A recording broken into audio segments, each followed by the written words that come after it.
Ladies and gentlemen, welcome to the delegation of the Ismaili Imamate for today's very promising session about which we're very excited. My name is Khalil Sharif. I'm the Chief Executive Officer of Aga Khan Foundation Canada. I want to also offer a special welcome to our colleagues who are joining on the webcast from around the world. We've got a very healthy webcast audience today, and it's a delight to be having you joining this conversation from wherever you are joining it. We are thrilled to have Amara and Allison with us tonight. They're going to be introduced more fully in a few moments, and there are bios on your chairs. But I did want to say a few words about this building and about Aga Khan Foundation Canada as a backdrop to the conversation you are about to witness and indeed participate in. The delegation of the Ismaili Imamate was inaugurated 5 years ago, and when it was inaugurated by His Highness the Aga Khan and the Prime Minister, they expressed at that time a joint aspiration that this building would be used to convene those conversations that lift the horizons of the country with respect to their our contributions to the world, to making the world a more peaceful, prosperous, and pluralist place. And since that time, we've had the great privilege of bringing many people together for a variety of different conversations on the issues that the Aga Khan Development Network has been working on for many years, especially those issues it's been working on with Canada. And Aga Khan Foundation Canada, as an international development agency, has had an interest in a range of development issues. But one of the things we've been very interested in is the whole question of the media. This is an interest that goes back decades, because one of our sister agencies, the Aga Khan Fund for Economic Development, has been involved in a major media enterprise in Eastern Africa, the Nation Media Group, which is one of the region's largest media house.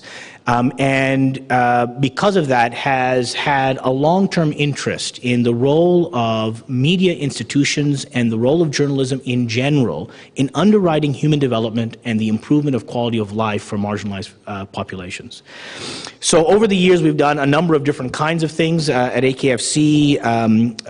Last year, we inaugurated a media speaker series where we're bringing journalists to talk about the relationship between journalism and development, and whether there is such a thing as development journalism, because we think it's important for Canadians to have a window into the dynamics of change in the developing world. We, many years ago, began a fellowship program as part of a broader fellowship program we have dedicated to journalism, where we take 2 outstanding young Canadian journalists, and they get to spend 8 months reporting with the Nation Media Group out of Nairobi, doing all kinds of things in the region. And Rosemary Quip is here, one of our fine alumni of that program, who is now with AKF Canada. We're very fortunate to have her on the team. The Aga Khan University's campus in Eastern Africa has launched a new graduate school of media and communications based in Nairobi, but for the entire East African region, that will offer master's and certificate programs in journalism and communications and create permanent capacity to educate the next generation of leaders in media and communication in Eastern Africa.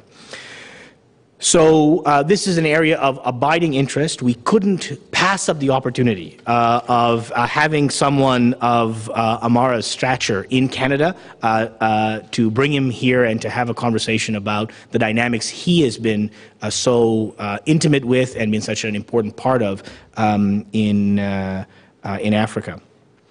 I'm very pleased to thank the people who have helped us bring this together. Journalists for Human Rights, this is our first collaboration with JHR. I'm really delighted to be collaborating with them on this. We've had great support from Canada's Department of Foreign Affairs, Trade and Development in allowing us to convene sessions like this and others. And of course, to the team of staff and volunteers who pull all this together, thank you as well. And with that, I'd like to introduce Rachel Pulfer from the Journalists for Human Rights to introduce the main event. Rachel.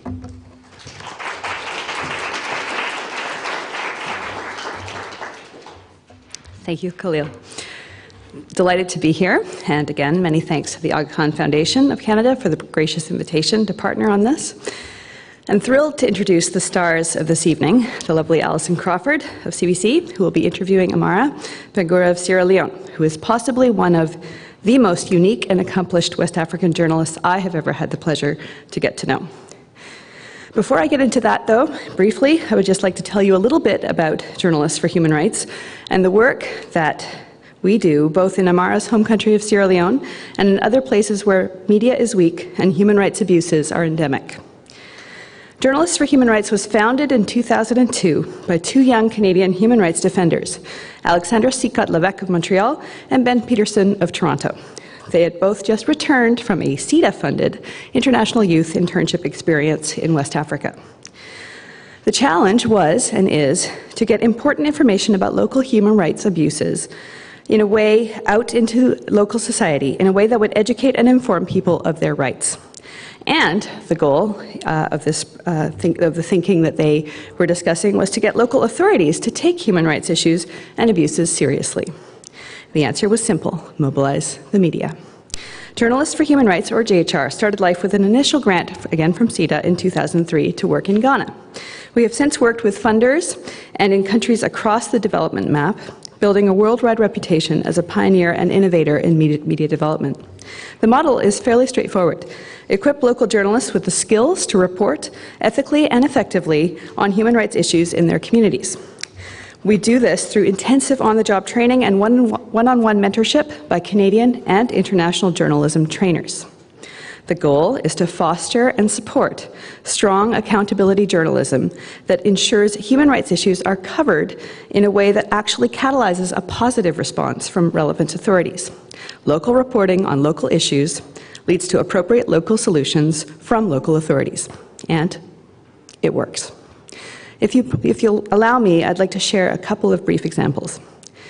In November of 2012, JHR supported a network of local Congolese journalism trainers to live blog the M23 rebels' invasion of the city of Goma. The live blog was the only source of Congolese reported news from within the rebel-held city and was an important source of information that informed international community responses to the crisis.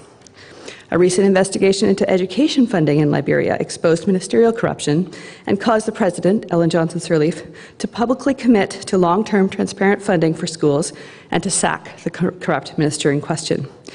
And in Ghana, a team of JHR-trained journalists investigated a child brothel in a refugee camp. After their report aired, the brothel operators were arrested and convicted, and abused children were put in safe homes. So that gives you some idea of the kind of work that is possible when media and development come together. And now, on to the stars of the show. I take great pleasure in introducing you to the multi-talented Alison Crawford of CBC. Alison is a national reporter in CBC's Parliamentary Bureau. She covers the RCMP, Justice, Public Safety, the Supreme Court, and the Liberal Party of Canada. She started her journalism career in 1996 as an associate producer in Ottawa before moving to Fredericton to work as a reporter covering City Hall and the New Brunswick Legislature. Her next assignment was Calgary, and then Winnipeg, where she worked on the CBC investigative unit. Over the years, Alison's investigative reports and feature writing has been recognized by Journalists for Human Rights, the Canadian Association of Journalists, New York Festivals, the Association of Electronic Journalists, and Academy of Canadian Cinema and Television. In March and April of 2013, Alison joined Journalists for Human Rights as part of the team launching our new project in Tanzania, in which we are partnered with the Nation Group, amongst other media partners. Alison worked with journalists at Clouds FM, a youth radio station based in Dar es Salaam, and also spoke at the official project launch and at an event at the Canadian High Commission. We were thrilled with her contribution in Tanzania and are delighted to have her here tonight to interview Amara Bangura. Thank you. As for Amara, words fail to adequately do justice to Amara's meteoric rise through the ranks of international journalism. Some journalists, myself included, start out with somewhat goofy internships at newspapers in North America, where the toughest story you're likely to cover is the cat caught up the tree over the Lachine Canal. Montreal Gazette. Amara got his start during Sierra Leone's brutal civil war, bringing news from devastated towns back to family and friends who were hiding in the bush. After volunteering at Community Radio Mankne, which provided a critical voice in the aftermath of Sierra Leone's civil war, Amara worked with BBC Media Action as a trainer to help rural journalists report on the 2007 general elections, an essential event in helping Sierra Leone's peace-building efforts. In 2008, he had joined us at JHR, working intensively with trainers from across Canada and producing stories on human rights issues across the spectrum in Sierra Leone. Amara actually won an award for a story on neglected mental health cases with JHR. And in 2009, BBC Media Action hired him to produce Hague Link, a program that covered the trial of former Liberian President Charles Taylor at the International Criminal Court, from where he reported for both national and international broadcast. In 2010, Amara returned to Sierra Leone to direct BBC Media Action's work in the country on 2 national governance-focused programs supervising all productions. He is currently the Gordon N. Fisher JHR Southern Journalism Fellow at Massey College with the University of Toronto. Welcome, Alison and Amara.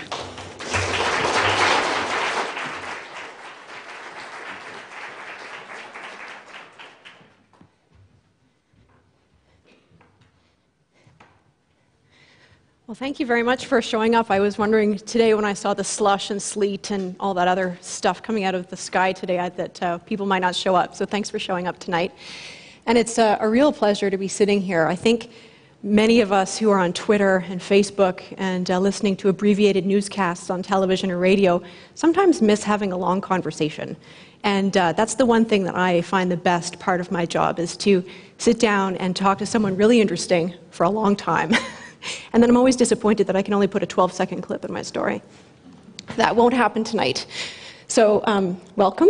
Thank you very much. I think as a radio reporter, you also agree that sometimes you want to put more on the radio than you can? Oh, a lot more. Sometimes you think about that, and you had a real struggle in which clip am I going to use here? And there is a lot more struggle in that. Exactly. But I'm very much happy to be here tonight, and look at this amazing audience we have. So people here are here to hear your story. So I guess you're from a town called McKinney in Sierra Leone. In northern Sierra Leone. There's some audio issues here. I'll just put this maybe further away. Sierra Leone underwent years of a devastating war. But it took several years for the conflict to arrive in your town. Tell me about the day it arrived in McKinney. So I was in a high school exam in 1997 when the war reached in my northern part of the country. But before that, it had started in the other part of the country, that's in the east and the southern part. But there had been rumors that the rebels were approaching McKinney, and everybody had packed because we don't know when the attack was going to happen. And I left in the morning of the attack. My bags and every other thing, books, were all packed and ready to go to school. So, but by then I was living with my uncle, and he warned me not to go to school on that day, and I said, no, I have to go to write up my exam. And it was an essential part of my life, and so I disobeyed his orders. So I went to school. We were busy in the exam hall, and we had gunshots, and that was when the rebels invaded the city. And I couldn't go back home to join my family. They ran to the bush, and so I joined other friends, and we fled to the bush with them, joined other families. So we spent 3 days in the bush, and I had no idea of where my family was. And I had wanted to know what was happening by then, so within this period, I was convincing my friends, you know what, it's difficult to live in the bush without knowing what was happening in town. So why can't we find ways to sneak into town and see what was happening? And we did just that, and I had these 2 wonderful friends who agreed with me. So whilst we were in the bush, we could hear gunshots, and we could see flames of, houses burnt by the rebels. And we sneaked into town using back roads, hiding behind bushes, checking if there is anybody looking to see us, and if we realized nobody had seen us, and we'll advance again, kind of. So we did that for like 3 days, and would always go back and tell people like, oh, we see this house, it's been burnt. We see somebody, he's been killed. And people were like, you always bring terrible news back to the bush. That sounds like reporting. Yeah, kind of. But by then I thought I wasn't going to be a journalist. I never thought I was doing the work of a journalist. So, but I thought it was just important for me to tell people what was happening in town. And that's journalism, right? Yeah. This is the interesting thing. When I started, when I was in school, I thought I was going to be a science student. I love chemistry, I love my biology, and I focused my attention in science subjects. And I never thought of being a journalist until when these things started, and I would always go back and tell stories. What kind of information were you relaying, and for how long did you do this? It was, everybody hated that when I was going back and telling them stories. Like, I saw this house, it's been burned, and everybody was like, well, we don't want this. But again, people were curious to know sometimes. Like, when you go to town, they would always wait to say, oh yeah, these guys are back in town again today, we'll wait. And when you come back and people run, so what's happening in town? You got to tell them, like, we saw somebody, he's been killed again today. I mean, somebody has been killed, and we saw this house is been burnt, and I mean, this house was looted, and people are like, oh God, I mean, we are finished. So these were the kind of news we took back to the bush, and we did that for a couple of days until I was able to locate my family.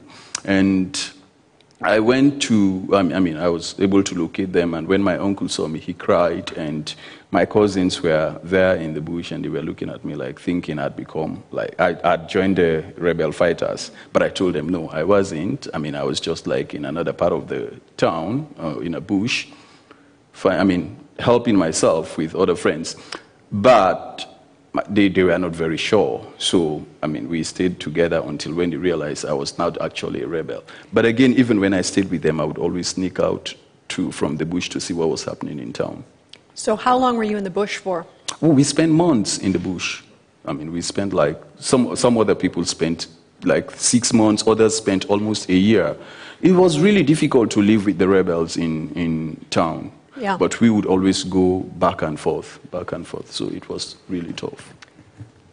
So when, at one point you were driven back into the city though, into the town. Yeah, after living in town for like months, the rebels occupied the town, and they realized it was boring without the civilians. So they started chasing civilians in the bush. Like, if you guys don't come and join us to town, we'll chase you in the bush, and whoever we meet in the bush that would be the end of your days. So, I mean, everybody started coming again.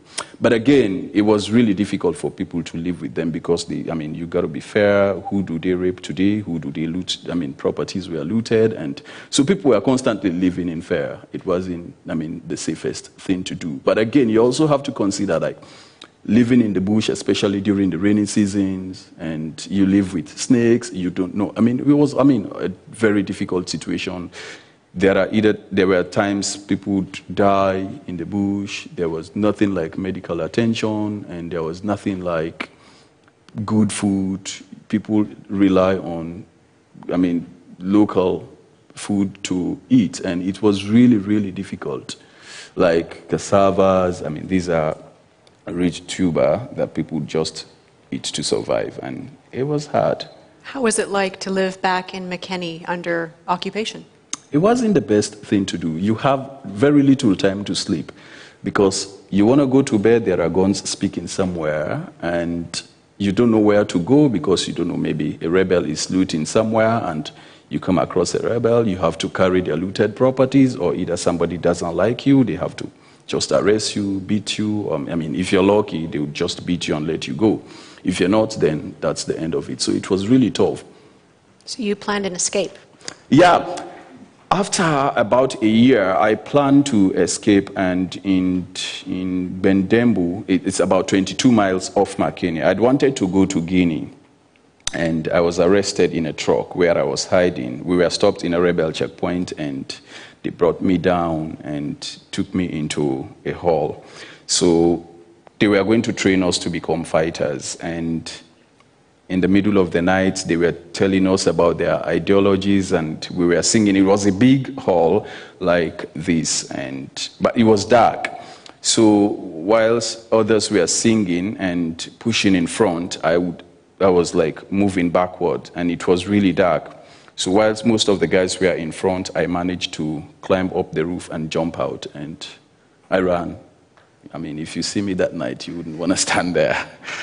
So I went to my village, and I met with my family, my dad and my mom and my younger ones, and everybody was like, what the hell, where have you been? And I explained the story, and like my dad advised me not to go back to McKinney, where I came from, and I said, well, I can't live here because, it was in the village and there was nothing to eat. It was just completely tough for me. So I tried not to. I refused that, and I went through the bush again, and I went back to McKinney and joined my uncle. It was really, really tough. Yeah, I imagine. But again, this is the other interesting thing. When I came back to McKinney and I told the stories about being arrested and some of my colleagues whom I saw in the rebel camp, and everybody was like, you always bring us terrible stories. Again, a running theme for many journalists is telling terrible stories. Yeah, well, that was actually the case. But the interesting thing is most people would always wait for us to tell the stories. And we were known with my friends in the area. Was like, okay, where are these guys again today? During those days, people would rely on young boys like us who would go to town, see what the rebels are doing, and come back and tell the stories. Or international media like the BBC, who would always, relay the stories to them. So when did the thought enter your mind that you might want to be a journalist? So it was after the war.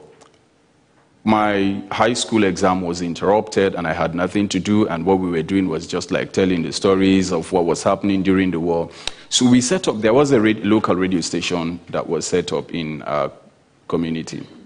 And it was during the disarmament and demobilization, but the rebels were still having guns, and we don't know I didn't know by then what to do, and I thought, okay, maybe I could volunteer for this radio station because it was set up to broadcast for peace and development. That was initially what we see.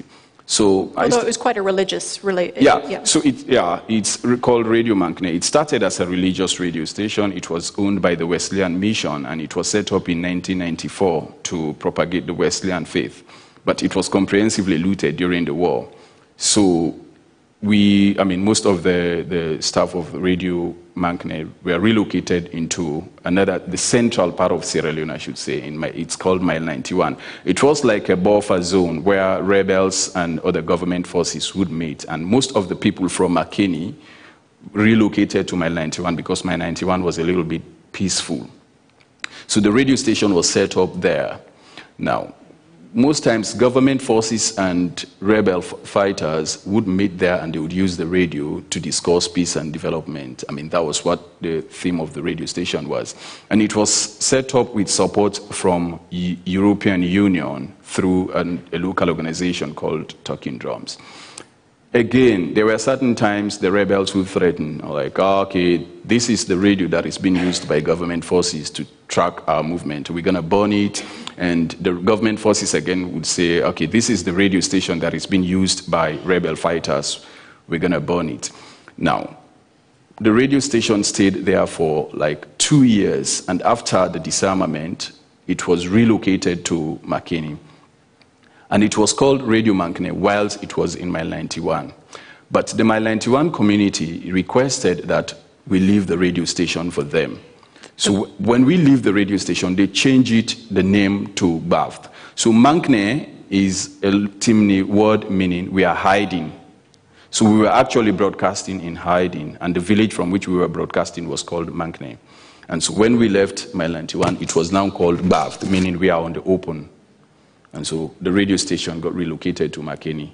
And it's still, we can't change the name any longer. It's still Radio Mankne. It shows the power of the media to have both sides fighting over a radio station. Well, yeah, these were the people of Mile 91 got used to the radio station because it was broadcasting in their local languages, and they also, besides the peace and peaceful programs and the disarmament and demobilization programs that the radio used to host, they were also like kind of playing local traditional songs, and they were preaching peace and reconciliation through their through local programs, and the people loved that. And most times, some of these local programs, we use the people to produce them, and people just love hearing their songs, their voices on the radio, and they supported that. And it was like, if you move again with this radio, this town is going to be boring, and this is one thing that keeps us alive. Yeah. So when you started working at the radio station, things changed a bit in terms of what kind of items you were broadcasting. Can you tell me, what was your first broadcast? Okay. So my first broadcast was when we set up the radio in McKinney. It was, before our test broadcast, we wrote kind of like a jingle or a trailer. It was This is Radio Mankne broadcasting for peace. It was like, this is the Bombali Communication Network, Radio Mankne broadcasting for peace and development in Bombali District. Bombali District was, I mean, it's the district where we came from, right? So we said this in English, and I thought, okay, I should say this in my local language. And yeah, my station manager was quite happy. He was my English teacher in school. We were like just a group of volunteers. There was no trained and qualified journalist amongst us, right? We were like just selected at random, people who with common interest who wanted to go into journalism. So I did it in my local language. It was like, afmami no radio nungangi, radio maslakari, radio manknem, tel manenu tamatoflia iki, can't ofasu. So everybody was happy, and the next day, if you go around town, if that trailer, is played, and people say, hey, I heard your voice on the radio, hey, I heard your voice, that was good, and like things like that, and we were very happy, we were proud. But again, there wasn't much technical training or, professional training, so we would always report on things in our own ways, and we thought that was always good. And in programs, you feel good when somebody, like, you ask one of your panelists a question, and the first thing you would expect even before the question would be like, thank you, Mr. Moderator. You feel good because, like, you've been recognized. Yeah, and we did that a lot, and we thought that was really great, and we enjoyed it. So, you gotta thank me if you want to come again tomorrow. If you don't do it, all right, tomorrow I find another guest.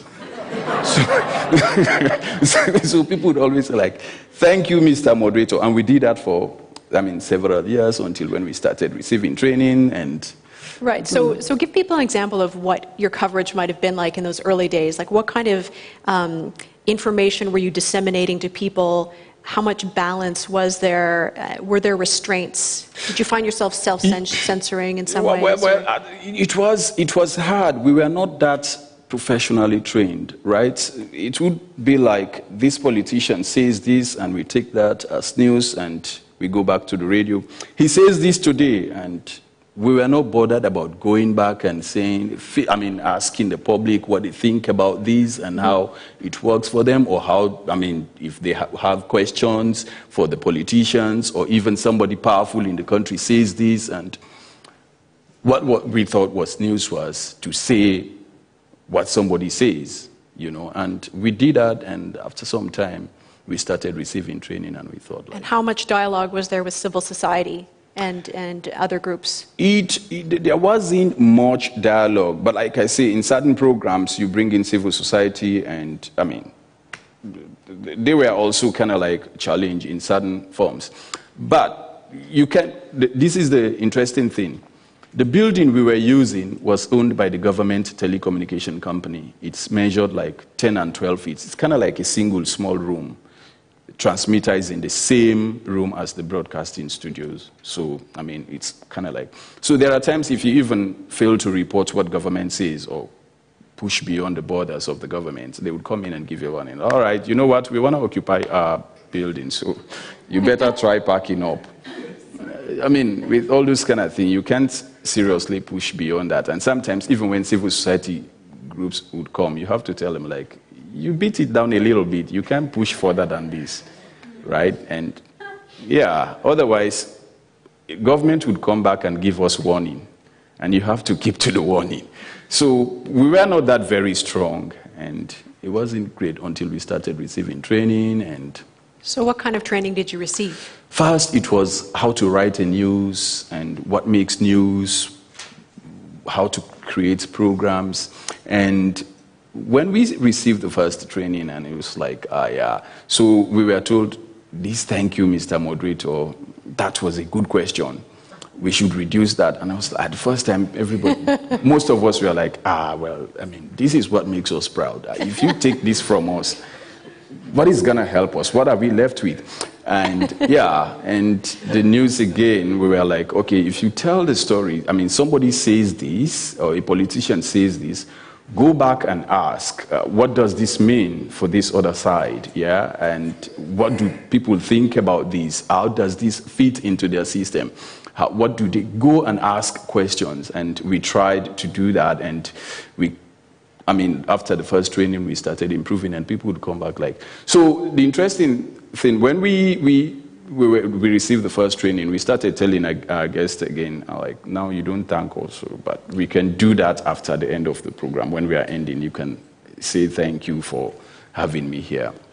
And like, we would always relate again with our listeners, and you don't want, because the trainers would be around and all this kind of, you don't want your guests to thank you in the middle of the program, and if they thank us, we'll just continue until the program Whenever ends. a politician tells me I'm doing a good job, I'm thinking, oh no, what am I doing wrong here?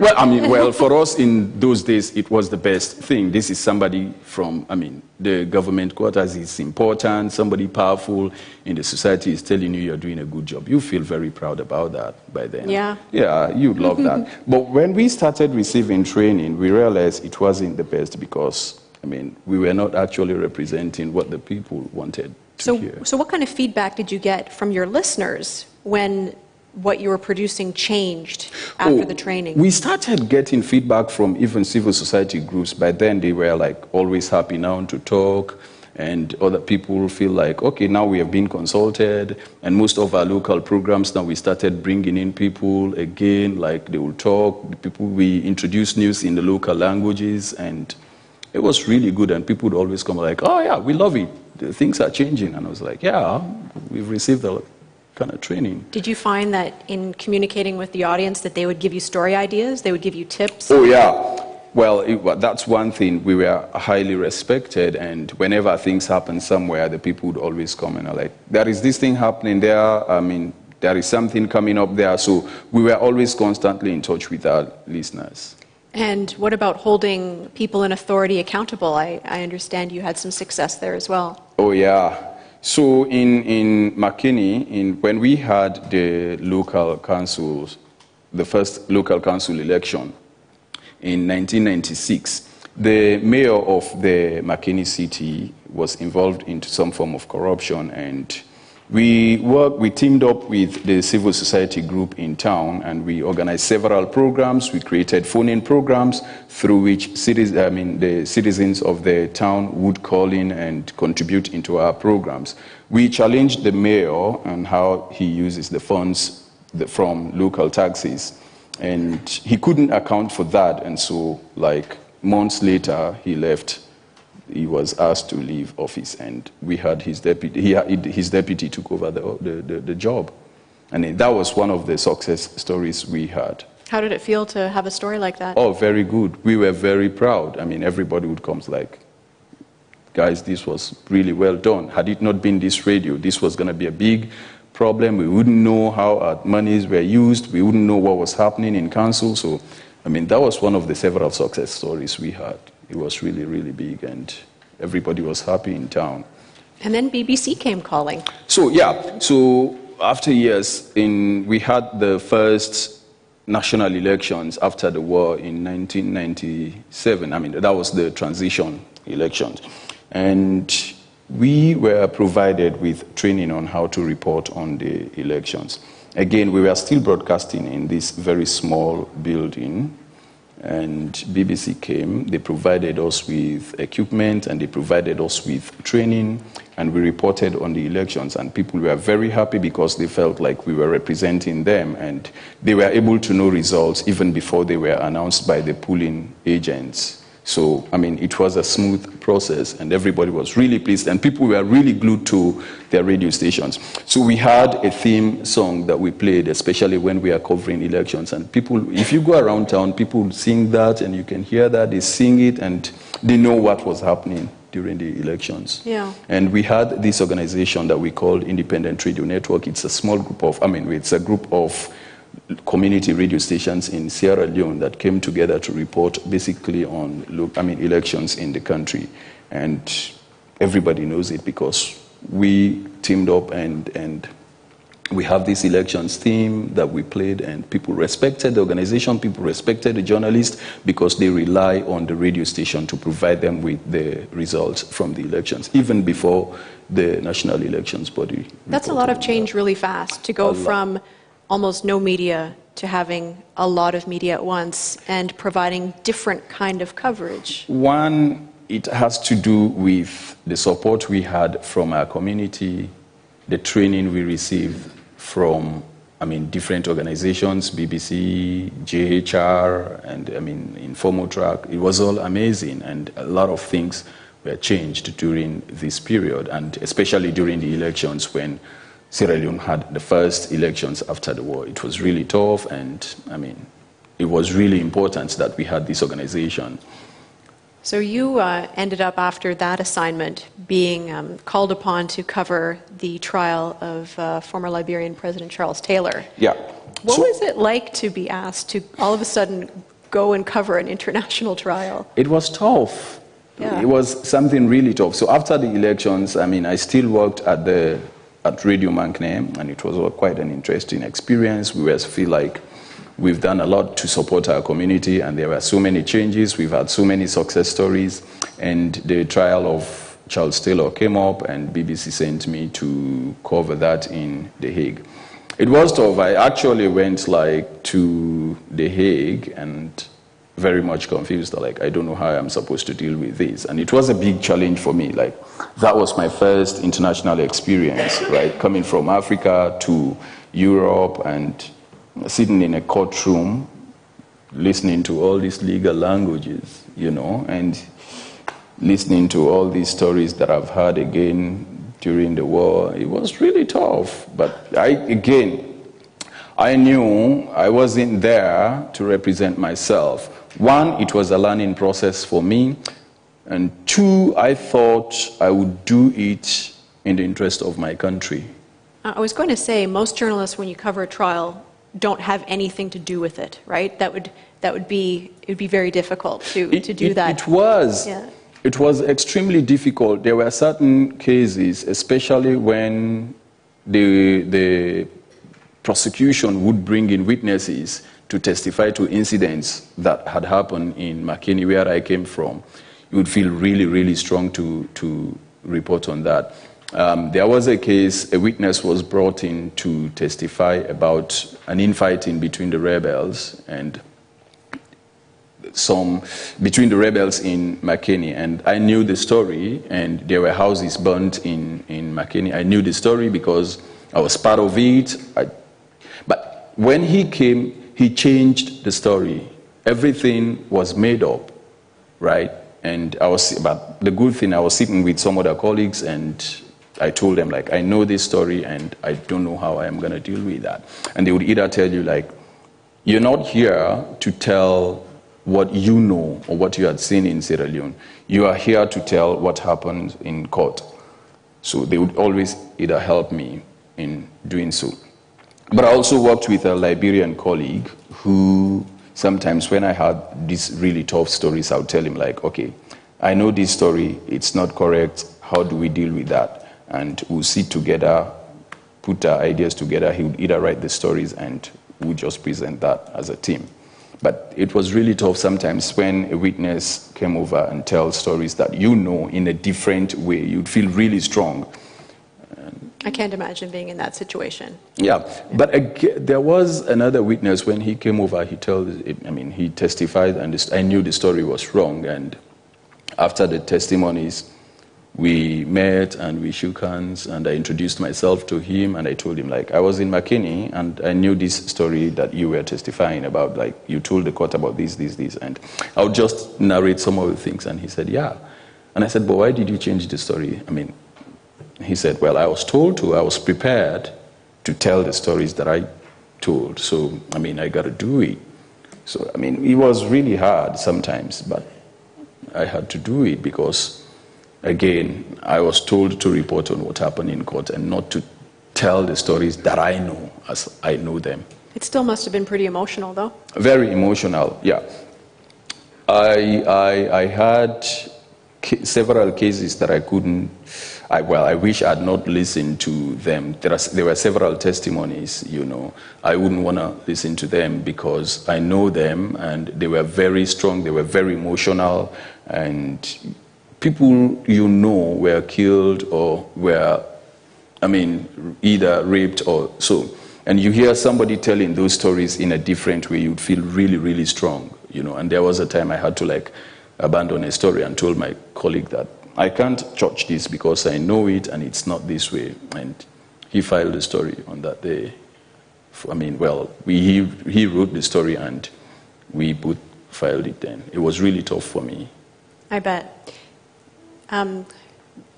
When you bring back all this experience, so you have this international experience, you have your national reporting experience, and you bring it all back, what lessons do you feel you've learned in terms of how training helps develop media and make us sort of a stronger society? Oh, well, even before I went to The Hague, I knew the media would help to change society a lot. I knew that, I mean, like in the case of the example that I gave of the city mayor who had embezzled money from poor taxpayers' money, it was the media that challenged that case. Had it not been the media, nobody would know. And these are some of the success stories. Like in another part of the country, in Pujenhu, the city council was collecting taxes from poor citizens, and they would never account for that. They never told them how they're going to use their taxes and what they intend to do with that, and nothing. So the media picked up this story. They challenged the council on that. The success was a jetty. It's a riverine area. So a jetty was built to create easy link for all the traders within those areas. And I mean, it worked very well, and now it's serving its citizens. These are some of the success. We had, I mean, so many success stories. I can't count all of them. But these are some of the things that the media picks up that helps change a society. Without the media, some of these stories wouldn't come up, and the people wouldn't have access to be able to ask government officials or their leaders how they are representing them or what they are doing in terms of developing their communities.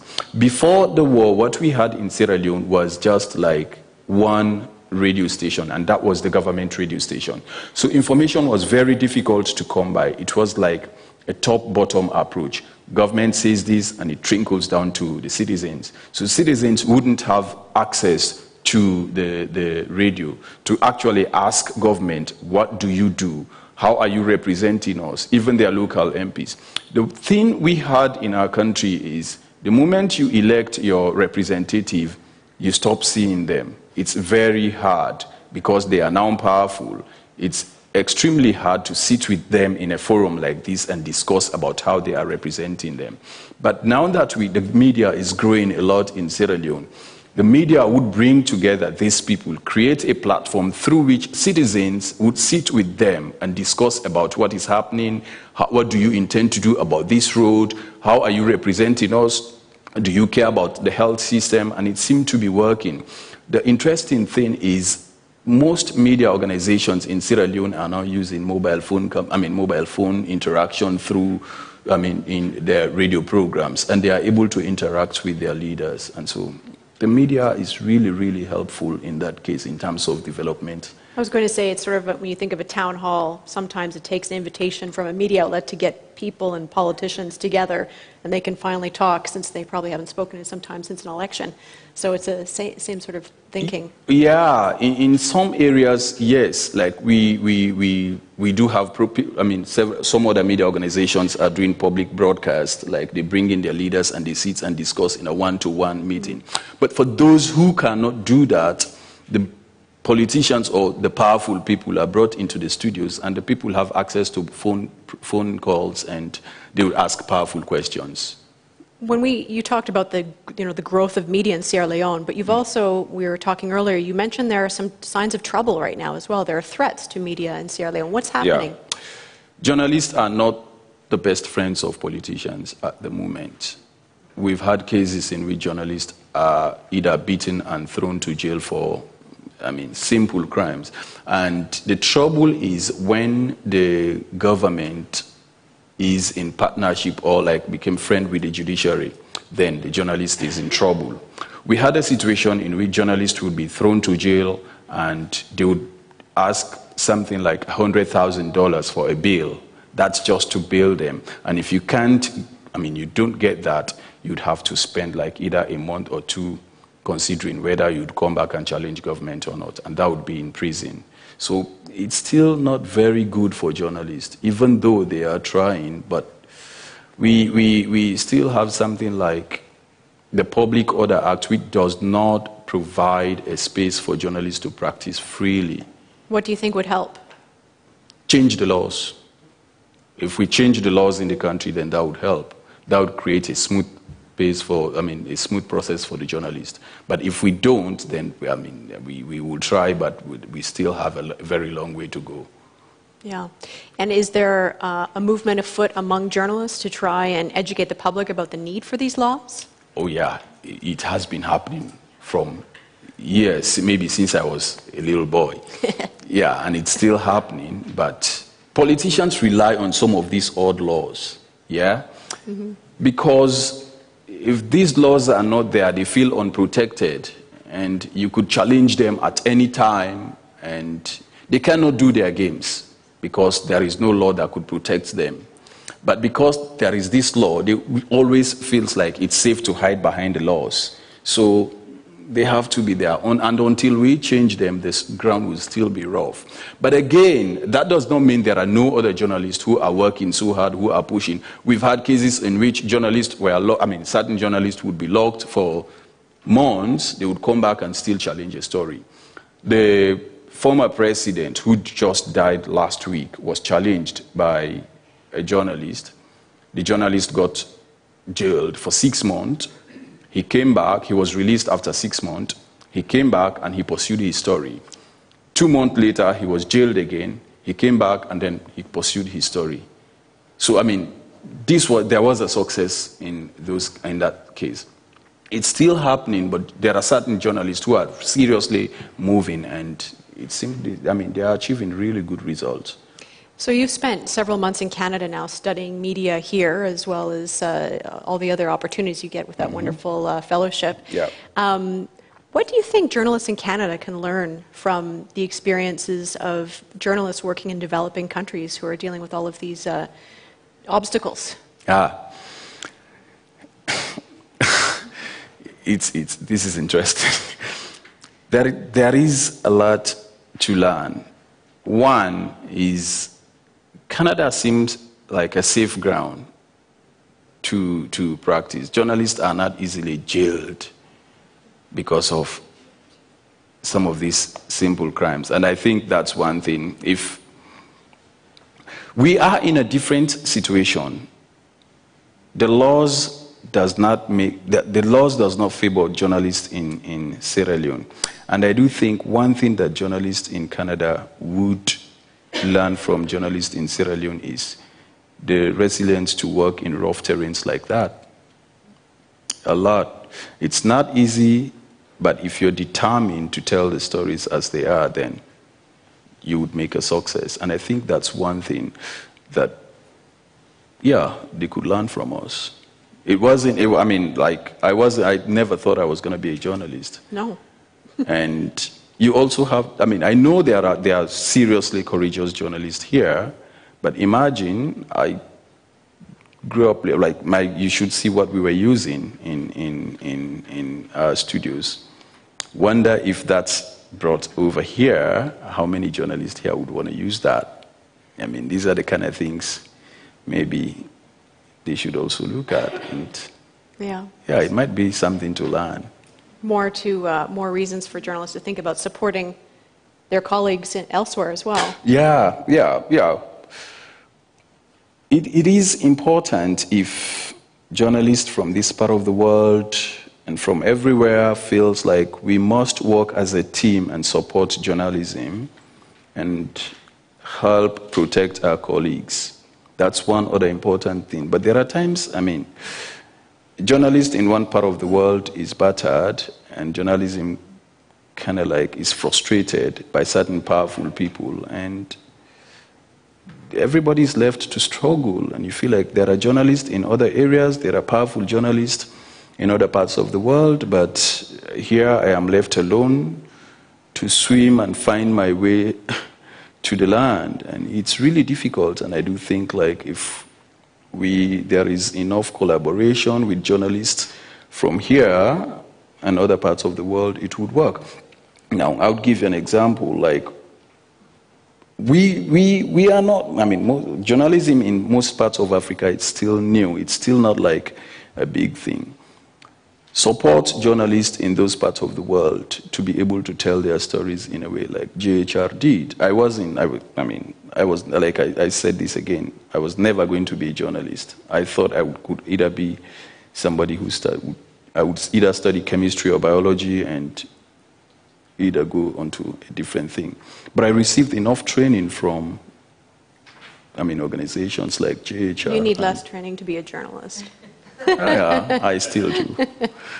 Well, I'd like to open this up to some questions from the floor. If there's anyone who has any questions for Amara, he's happy to answer them. Does anyone have any questions? Shy group? Yep, there's a woman in the front. Oh, sorry, there's one there too. We'll come to you in a sec. There's a woman here with a microphone. Oh, there you go. Hi, I'm Julie LaFrance from the Think Tank Initiative, which is a global program that supports policy research organizations, and there's 20 think tanks that we support in Africa, in fact. And I'm just wondering, so they come at things, these social and economic problems, from very much an evidence-based research perspective, but they're very challenged in many cases to get their messages distilled in a way that policymakers and other civil society actors in their context can really understand. And so one of the programs that we're doing is really trying to encourage them to work through the media as a channel in order to carry their message to their audiences in a distilled manner. But some of these topics, looking at economics and governance issues, they can be quite technical. And so I'm just wondering, from your perspective, I'm sure there's certain topics that one can speak to as a journalist, maternal health, education, that we can all as common folk understand the details of. But in terms of more complex social and economic problems, did some of the training teach you substantive understanding of some of these really big issues in Sierra Leone? Or how were you able to really grapple with the substantive issue that wasn't easily distilled and digestible in a way that you could then help carry the message? Okay.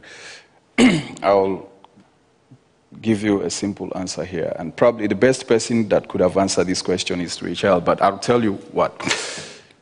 The idea is not to bring this complicated training to the African journalist, but provide the simple training for the journalist to be able to tell their stories.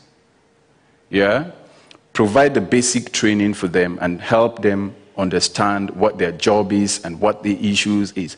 I am a journalist and I've spent a little bit of time reporting on communicating justice, and this is because I received training in that area. I am able to tell that story, right?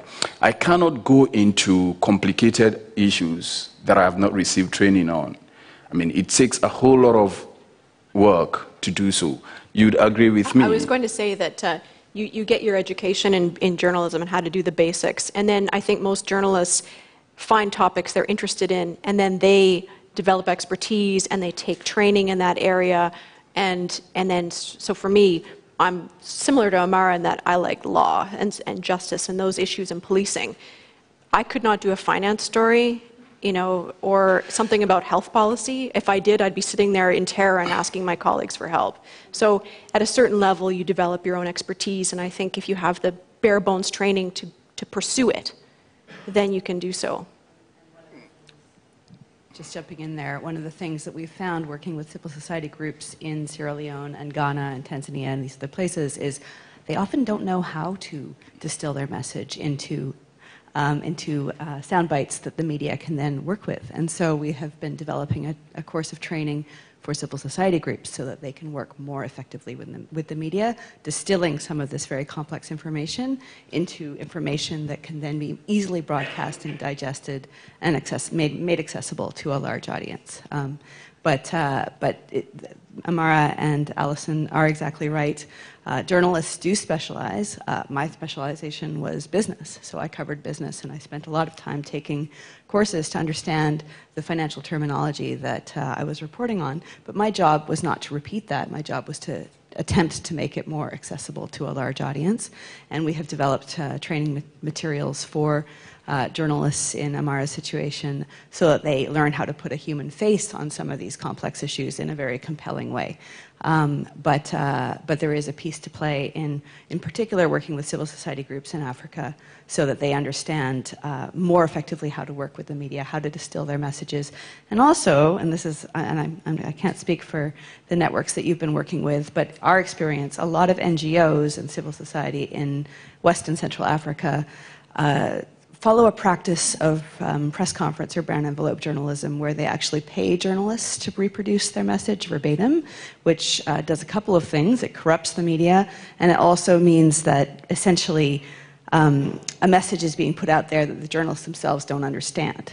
And so one of the things that we have been doing of late in Sierra Leone is working both with journalists and, this is more large NGOs and mining companies and government authorities, but explaining to them that actually what you're doing, although it's a broadly and widely accepted practice in that part of the world, is a form of corruption and that it needs to change. And I'm not saying that that's what's going on with the think tank initiative at all, but it is something that illustrates the complete lack of understanding of how to get a message across. Pay people off, or hand over very complex documents and expect that the journalist is going to be able to digest them and use them verbatim. No, media training applies for civil society organizations as well. And we've found that there's been a lot of interest in that kind of programming. Anyway, I hope There's that answers. a woman over in this corner, too. Hi there, my name is Bee, and I thought this discussion was very interesting. It certainly highlighted the differences between sort of international, sort of global reporting and Canadian mainstream media. But I have a question for Amara. I was wondering, I mean, in terms of protecting journalists in Sierra Leone, what about if the European Union or Canadian Broadcasting or BBC sort of gave an official sort of imprimatur, I mean, to journalists in your country so that it was clear that they were part of an international or sort of a European Union or a international kind of... Yeah. Yeah, do you understand what I'm saying? I understand with what you're saying. Would that and provide it some might kind of... help in a way, but it wouldn't be the best thing to do. The reason simply is every country is governed by its laws. And before you are covered by an international treaty, you have to first be covered by the domestic laws. And if it doesn't work for you, then how? I mean, it's just difficult for an international treaty. In the process of working to change the laws, to provide, I mean, some kind of... I do think... I mean, would it be helpful? It would be helpful, but what would be really helpful is if this international organization supports local journalist organization to push a little bit of pressure on the side of the government to influence a change of the domestic laws that are actually not favorable, then it would create a change. But until that happens, then, I mean... Yes? A support, I mean... a support would be fantastic. Yeah. It would be really fantastic. So we also have some people joining us tonight on WEBCAST who are watching from places all over the world, as far as I know. So actually sort of picking up on this conversation, someone is asking, how do authorities try to manipulate coverage in Sierra Leone? So obviously the situation has gotten better since you first started working as a journalist, but How, we're interested how to do hear they try to manipulate coverage? to manipulate your coverage. Oh, it's very simple. Pay my transport, give me an envelope after the program, whatever you have. That's very simple. I'll sing your song. That's just the simple way. You want to go to somewhere, I'll pick you up, pay your transport, and at the end of the day, I give you a brown envelope. Finish. Yeah. You'll be my best friend. I mean, that's what many journalists would do. Yeah, we have a question here. Amara, thank you very much. I'm also from West Africa, from the Gambia. I am interested to know in which language do you report the court sittings in The Hague, and how much coverage were the people of Sierra Leone getting from that report? Okay. How do you feel about this? Don't you think the very victims of these atrocities were left out in these proceedings, given that the sittings were held in The Hague? Okay. I was reporting in 2 languages. One was in English and one was in Creole. I was reporting in Creole because it's the national language and we wanted everybody to understand what was happening in The Hague. They were not left out in terms of reporting. I cannot talk about service provision for them. But in terms of reporting, they were not left out because I was producing reporting on a daily basis from what was happening in court. And I had a colleague in Sierra Leone who would put together my reports and send out a national program that would reach everybody, and victims' voices were included into that, and so they were not left out. I cannot talk about resources that were provided for them.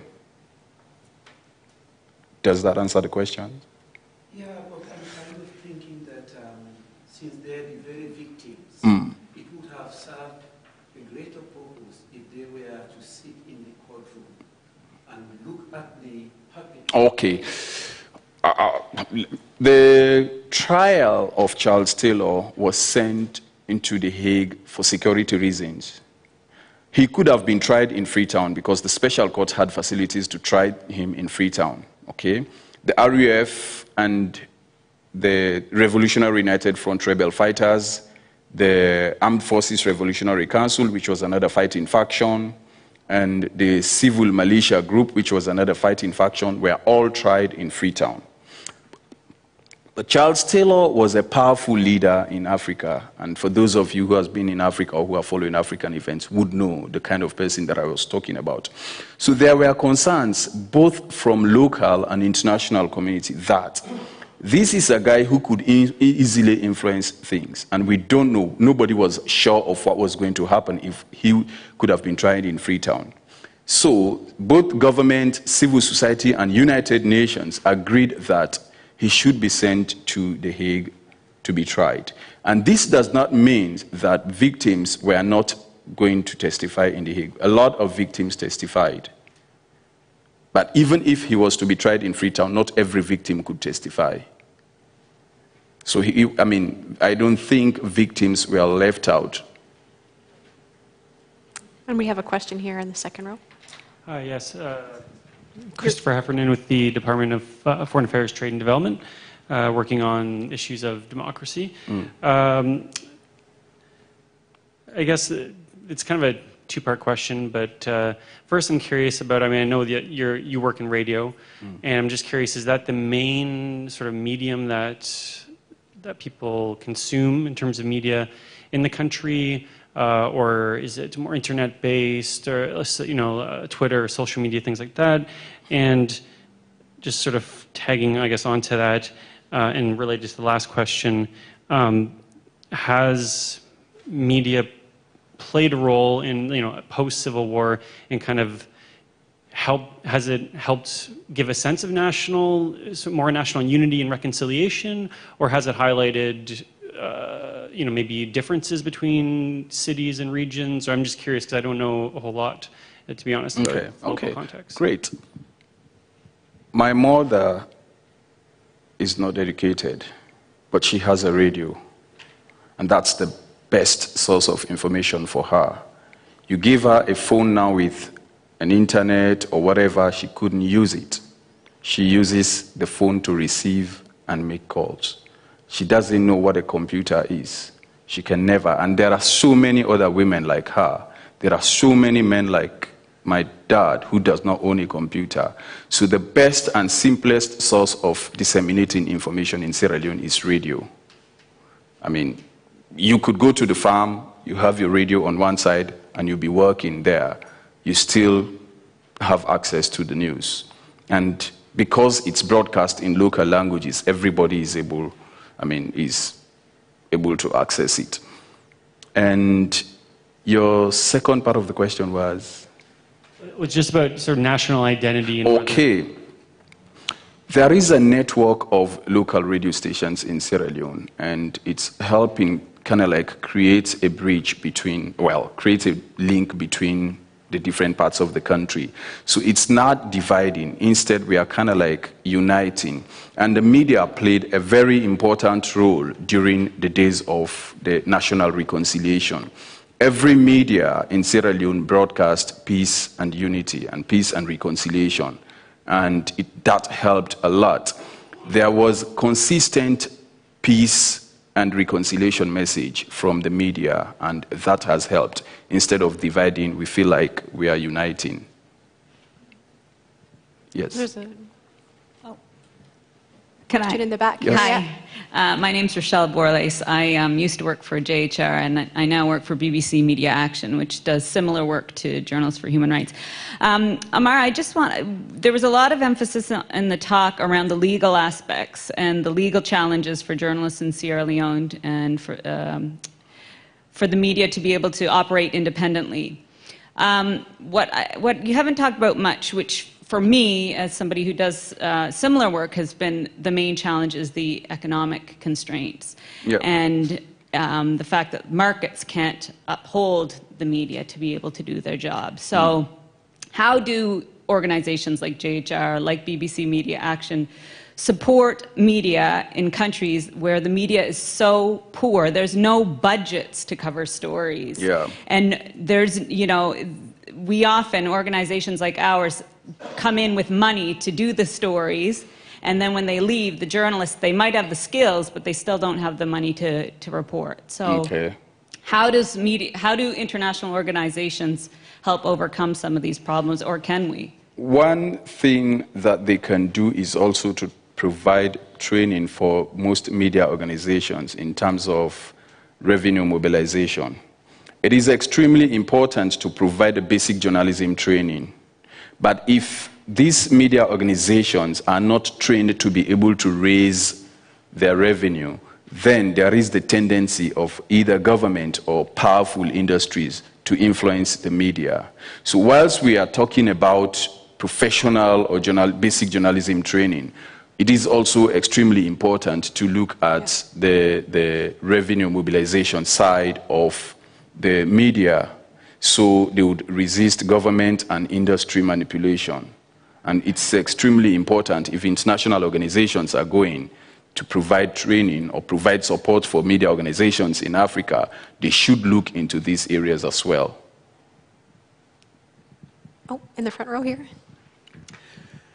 Good evening and welcome to Canada. Thank you. I'm sure you're enjoying Massey College. And the winter. Yes. Well, and we'll keep the winter going for you for a little longer.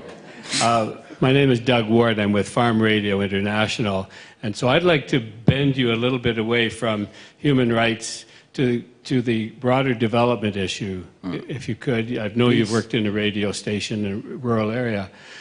I'd like to know if you could just talk a little bit about the role of radio in rural development. I think you've probably got some things to say on that topic. Well, when we talk about rural development here, let me start with agriculture, which is something very vital and significant for the people of Sierra Leone, where I came from. We had programs basically looking into farming systems in Sierra Leone. Farmers are brought into producing these programs. They are involved in the process of producing these programs. That is, it helps them share their ideas about what they've learned over the years about their farming. They talk about the planting season, they talk about the rains, they talk about whatever experience they have in farming, and also talk about the kind of soil that is required for a particular crop. That is extremely important for them, and it's a significant part of their life, and it's important. And when we also talk about rural development, you may also want to look at the kind of health system people have. In my part of the country, in my part of the world, people respect traditional societies. And it's not just because they want to enjoy, but it's also this is the place they train people. This is the place where they meet and talk about issues of development. And in using the media, it helps them come together and discuss how they could improve on their society. When I started, I talked about reconciliation. Reconciliation, they used the media to talk about what is going to happen in their local communities, in their societies, in their small groups, and this is how development happens into their area. Until they had an opportunity to sit and discuss this, it would never happen. I've done a story about mental health cases in Sierra Leone. I met with this traditional healer who says he doesn't believe any modern, there is any modern system of mental treatment, mental health treatment.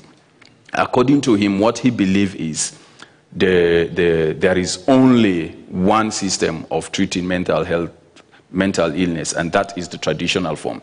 You don't go and disagree with these people, but until you help create a situation where they look at these issues, there is one here, he understands there is now a modern system, and there is also what he believes as the traditional system, and create a platform for them to sit and discuss about these issues. Then they learn about them, and they'll be able to grow beyond what they know and how they think about things.